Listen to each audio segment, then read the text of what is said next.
بسم اللہ الرحمن الرحیم۔ گناہوں کی بخشش۔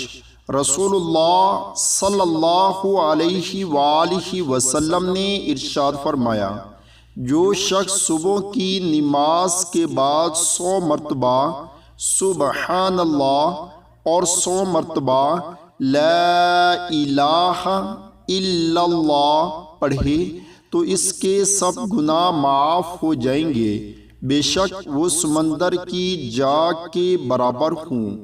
رسول اللہ صلی اللہ علیہ وآلہ وسلم نے ارشاد فرمایا، جو شخص صبح شام 7 مرتبہ حسبی اللہ لا الہ الا ہوا علیہ توکلت وہو رب العرش العظیم پڑھ لے تو اللہ تعالیٰ اس کے دنیا اور آخرت کے ہر غم کے لیے کافی ہو جائیں گے۔